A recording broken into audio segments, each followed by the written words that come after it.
Come and lie down now, and let the day fall away behind you. You have carried it long enough.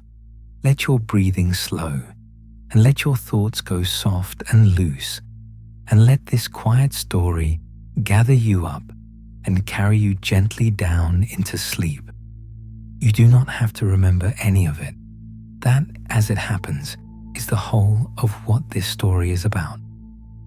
In a quiet valley, where the autumn lasts a long time and the leaves come down gold and slow, there is a great old house full of soft lights. Each light is small, no bigger than a candle flame, and there are more of them than anyone could ever count, glowing warm in the dim rooms, row upon row, hall upon hall, and each one is a name. Each small flame is the name of a person, and everything that person ever was, kept warm and safe and burning. And there is a keeper who tends them. She walks the long halls in the evening light, and she trims the wicks, and she keeps the flames from guttering, and she makes sure that not a single one of them is ever allowed to go out. This is her work, and she has done it for longer than the valley has had a name. She is the keeper of names. And these are the names that people can no longer keep themselves, because there is a thing that happens sometimes late in a long life, a thing that frightens people more than almost anything else. Sometimes, near the end, a person begins to forget. It starts small, a word that will not come, a face that seems familiar but will not give up its name, and then, slowly, more. The way home, the names of the children they raised, the story of their own life coming loose page by page until even the simplest things drift out of reach. And at the very last, sometimes, a person will lose even their own name and look out at the world with kind and puzzled eyes, no longer able to say who they are. And the people who love them grieve, and they say a terrible thing. They say, "She is already gone." They look at a face that does not know them anymore, and they feel that the person they loved has somehow left, even though she is sitting right there, holding their hand. But here is the secret of the great old house and of the keeper who tends the lights. Nothing that is forgotten is ever truly lost. It is only set down, and the keeper is there to catch it when it falls. Anyone who has cared for someone whose memory is going knows the particular ache of it, the grief of being forgotten by someone you have loved your whole life, of becoming a stranger to a face that knew you from the very beginning. It is one of the hardest things there is, but there is a truth underneath it, and it is a gentler truth than it first appears. And it is this: the forgetting does not erase the person, and it does not erase the love. Those things do not vanish. They are only, for a little while, held by someone else. Let me tell you about one of the lights.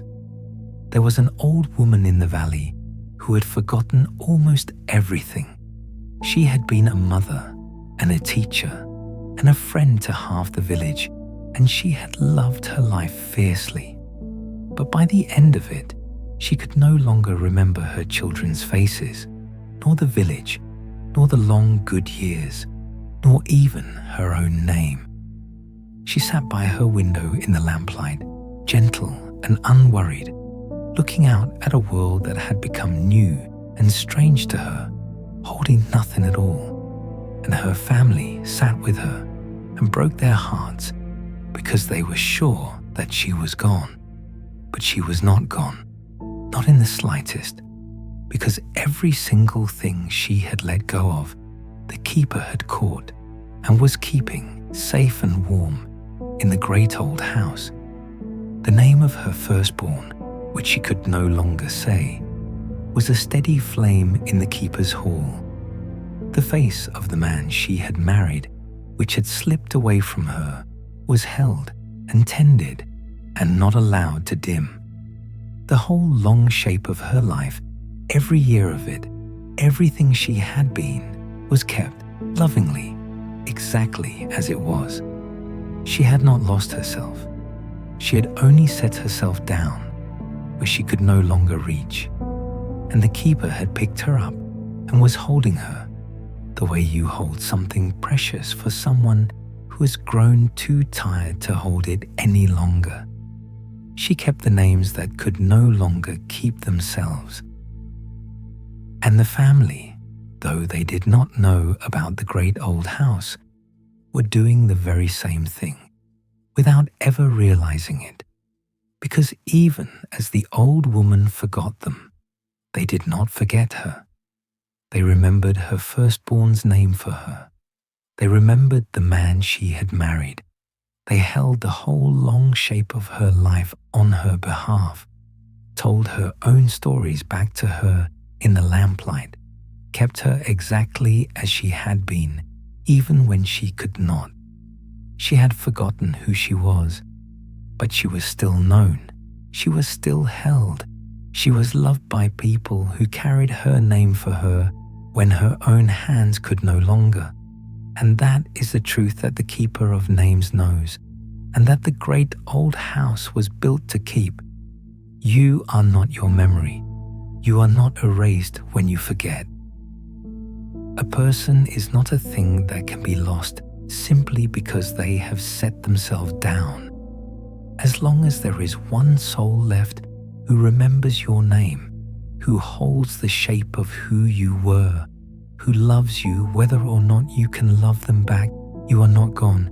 You are only held for a little while by someone who loves you. And there is no shame in being held.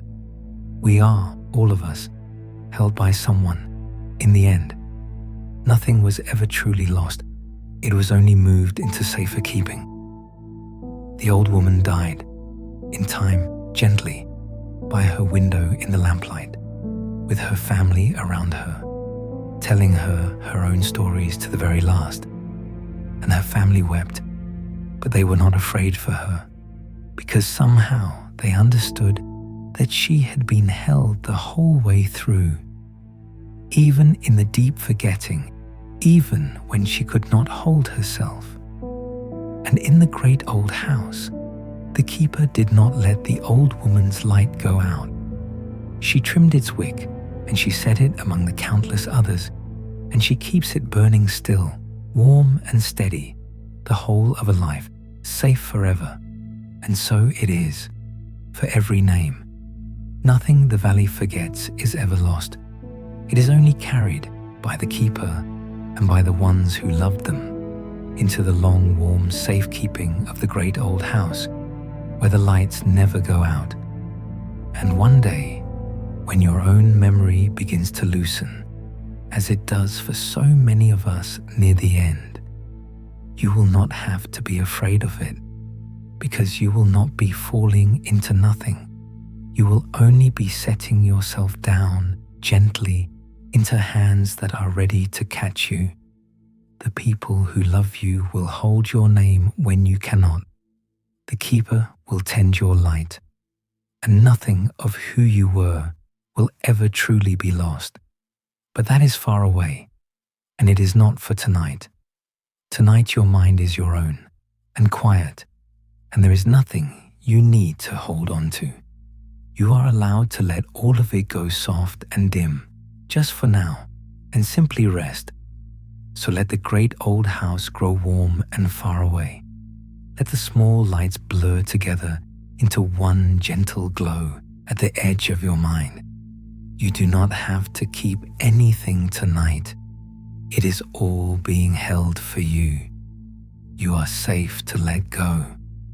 Close your eyes, set it all down, and rest.